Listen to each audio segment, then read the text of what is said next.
શરૂઆત ગીર સોમનાથમાં 1 મહિનાના વિરામ બાદ મેઘરાજાની એન્ટ્રી થઈ છે। ભારે ગરમીના ઉકળાટ વચ્ચે ગીરના કેટલાક વિસ્તારોમાં વાતાવરણમાં પલટો આવ્યો છે। વેરાવળ, પ્રાચી સહિત આસપાસના વિસ્તારોમાં વરસાદ વરસ્યો છે।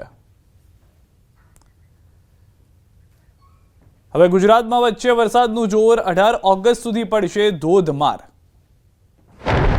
લોકોનું ભલે જન્માષ્ટમીનું વેકેશન શરૂ થતું હોય, પણ હવે મેઘરાજાનું વેકેશન પૂર્ણ થઈ રહ્યું છે। જન્માષ્ટમીની રજાઓમાં જમાવટ કરવા માટે મેઘ સવારી વાસ્તે ગાજતે આવી રહી છે। આગામી 1 અઠવાડિયા સુધી મેઘરાજા રમઝટ બોલાવશે। હવે વરસાદનું જોર વધશે।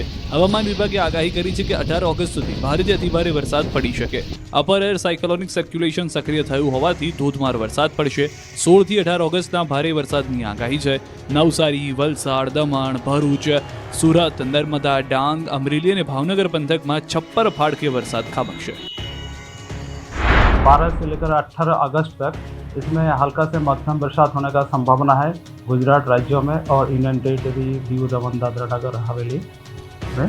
और जो हेवी रेनफॉल का वार्निंग हम लोग दे रहे हैं day 5, day 6 and day 7 Gujarat region के लिए, मतलब 16, 17, 18 अगस्त के लिए।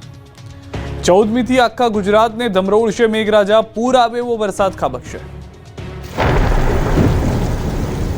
અનરાધાર વરસાદ માટે થઈ જજો તૈયાર। જન્માષ્ટમીના મેળાના રંગમાં ભંગ પાડશે મેઘો। નવરાત્રીમાં પણ વરસાદ ગરબે ઘૂમવા આવશે।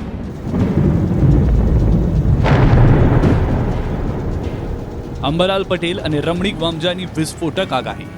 ગુજરાતીઓ ફરી વરસાદમાં ભીંજાવા તૈયાર થઈ જજો। ફરી એકવાર પૂર આવે એવો વરસાદ ખાબકવાનો છે। ફરી મેઘરાજા મૂડમાં આવવાની તૈયારી કરી રહ્યા છે। એવો વરસાદ વરસશે કે જન્માષ્ટમીની રજાઓ પાણી પાણી થઈ જશે। લોકમેળાના રંગમાં ભંગ પાડશે વરસાદ। પ્રચંડ પૂર આવશે, તબાહી મચી જશે। હવામાન નિષ્ણાંત અંબાલાલ પટેલે આગાહી કરી છે કે 14 ઓગસ્ટથી વરસાદ તોફાની બેટિંગ કરશે। ભારેથી અત્યંત ભારે વરસાદ ખાબકશે। ખાસ કરીને સૌરાષ્ટ્ર અને દક્ષિણ ગુજરાતમાં ફરી એકવાર પૂર આવે એવો વરસાદ પડશે। વરસાદ સાતમ આઠમની રજાની મજા બગાડી નાખશે। સૌરાષ્ટ્રના લોકમેળાના રંગમાં ભંગ પાડી શકે છે, કેમ કે રાજકોટથી લઈને દ્વારકા, પોરબંદરથી લઈને અમરેલી સુધી ભારે વરસાદ થઈ શકે। અમદાવાદ, ગાંધીનગરમાં પણ મુશળધાર વરસાદની સંભાવના છે। કચ્છ, મહેસાણા પણ કોરા નહીં રહે। તો આગાહીકાર રમણીક વામજાએ આગાહી કરી છે કે 17 ઓગસ્ટ સુધીમાં ગાજવીજ સાથે 2 થી 7 ઇંચ વરસાદ પડશે। આગામી સમયમાં સૌરાષ્ટ્રમાં અતિવૃષ્ટિ થવાની સંભાવના છે, તો નોરતામાં પણ મેઘો રાસ રમવા આવશે। ચોમાસું લાંબુ ચાલશે તેવી આગાહી કરી છે। તારીખ 14-15માં પૂર્વ ગુજરાતના ભાગો, ત્યારબાદ લગભગ મધ્ય ગુજરાત, ઉત્તર ગુજરાતના ભાગો અને ઉત્તર લગભગ સાબરકાંઠાના ભાગો અને કચ્છના ભાગો તેમજ સૌરાષ્ટ્રના ભાગોમાં વરસાદ થવાની શક્યતા રહેશે।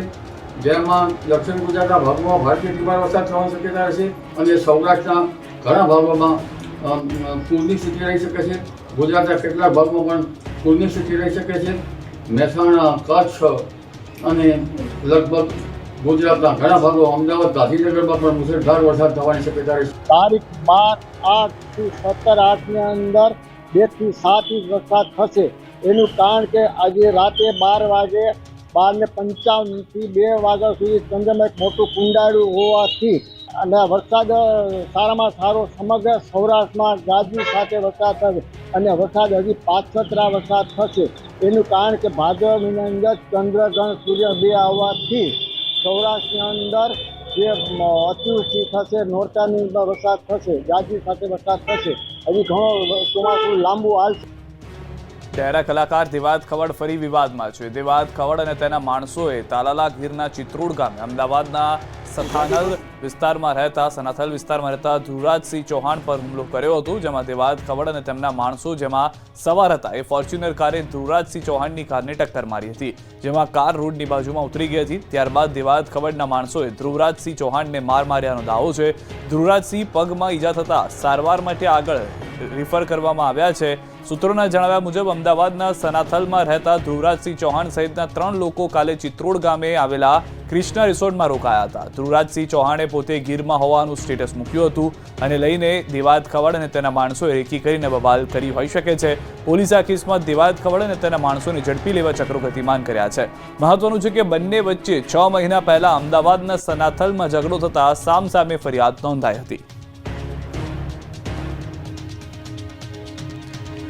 અમદાવાદના નહેરુનગર પાસે ઝાંસીની રાણીના પુતળા પાસે 2 લોકોને અડફેટે લેનાર આરોપીને કોર્ટમાં રજૂ કરાયો હતો. બ્રેઝા કાર ચાલક રોહન સોનીએ લઈને પોલીસ કોર્ટમાં પહોંચી હતી ત્યારે મેટ્રો કોર્ટે આરોપીના 2 દિવસના રિમાન્ડ મંજૂર કર્યા છે. જોકે પોલીસ જ્યારે આરોપીને લઈ મેટ્રો કોર્ટ પહોંચી ત્યારે પોલીસ વાનમાંથી આરોપીને બહાર કાઢતા જ લોકોએ રોહન સોનીને માર્યો હતો.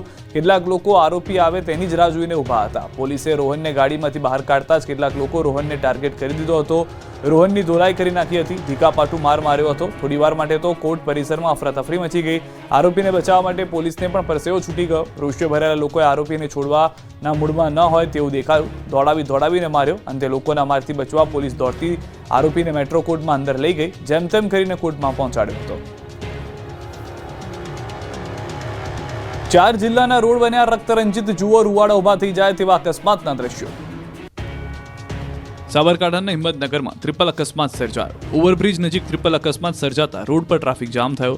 2 ટ્રકે ખાનગી બસને અડફેટે લીધી. બસ પલટી ખાઈ અન્ય ટ્રક સાથે અથડાઈ હતી. ડુંગરપુરથી અમદાવાદ જતી બસને અડફેટે લેતા 10 થી વધુ લોકોની ઈજા પહોંચી. 2 ટ્રકોની અડફેટે આવેલી ટ્રક હાઈવે પર દોડવા લાગી હતી. આ તરફ પ્રાંતિજના રેલવે સ્ટેશન રોડ બેફામ વાહન ચાલકે આતંક મચાવ્યો. નાલંદા સ્કૂલ પાસે કાર ચાલકે 2 મોપેડ પિકઅપ જીપને અડફેટે લીધા. કાર ચાલકે દારૂના નશામાં અકસ્માત સર્જતા લોકોમાં રોષ ફાટી નીકળ્યો. કારની અંદર પણ દેશી દારૂની પોટલીઓ સ્થાનિકોને મળી આવી. પોલીસે ઘટના સ્થળે પહોંચી કાર ચાલકને પોલીસ સ્ટેશન લઈ જવામાં આવ્યો હતો. આ તરફ ભાવનગર સોમનાથ હાઈવે પર ટ્રિપલ અકસ્માત થયો. રાજુલા નજીક મીરા દતાર પાસે રોંગ સાઈડથી બાઇક ચાવતા અકસ્માત સર્જાયો. 2 કાર અને બાઇકની વચ્ચે ટક્કર થઈ. મોટરસાઇકલ સવારને બચાવવા જતા અકસ્માત થયો. પાલનપુરના ખેવાણા ટોલ પ્લાઝા પર ખેડૂતો 18 ઓગસ્ટે પશુઓ સાથે કરશે વિરોધ પ્રદર્શન. બનાસકાંઠાના ખેમાણા ટોલ ટેક્સમાંથી મુક્તિ માટે ખેડૂતો આંદોલન કરવા તૈયાર છે. 20 કિલોમીટર સુધીના ગ્રામ્ય લોકો માટે ટોલ માફીની માંગ પ્રબળ બની છે. ત્યારે બનાસકાંઠાના પાલનપુર ખાતે ખેમાણ ટોલ પ્લાઝા પર સ્થાનિક ખેડૂતો અને રહીશોમાં ભારે રોષ જોવા મળી રહ્યો છે. ટોલ પ્લાઝા મેનેજમેન્ટે સ્થાનિક ખેડૂતો માટે ટોલ ટેક્સ ફરજિયાત કર્યો છે. આ નિર્ણયના વિરોધમાં ખેડૂતોએ આંદોલનની જાહેરાત કરી છે. સ્થાનિક ખેડૂતોને ટોલમાંથી મુક્તિ ન મળે તો તેઓ પશુઓ સાથે રાષ્ટ્રીય ધોરીમાર્ગ પર ઉતરવાની ચીમકી ઉચ્ચારી ચૂક્યા છે. આગામી 18 ઓગસ્ટના રોજ હજારો ખેડૂતો એકત્રિત થઈને વિરોધ પ્રદર્શન કરશે. ખેડૂતોએ જણાવ્યું છે કે જ્યાં સુધી સ્થાનિકોમાંથી ટોલ ટેક્સમાંથી મુક્તિ નહીં મળે ત્યાં સુધી તેમનું આંદોલન ચાલુ રહેશે. ત્યારે પ્રોજેક્ટ મેનેજર શૈલેન્દ્રસિંહ રાજપૂતે સ્પષ્ટ કર્યું કે ટોલ પ્લાઝાથી 5 કિલોમીટરમાં આવેલા ગામના લોકોને માસિક પાસ લેવો ફરજિયાત છે. માસિક ₹350નો પાસ મેનેજમેન્ટને કહી ₹100 કરવામાં આવ્યો, પરંતુ ટોલ માફીની કોઈ જોગવાઈ નથી, જેને લઈને હવે ખેડૂતો લડી લેવાના મૂડમાં છે.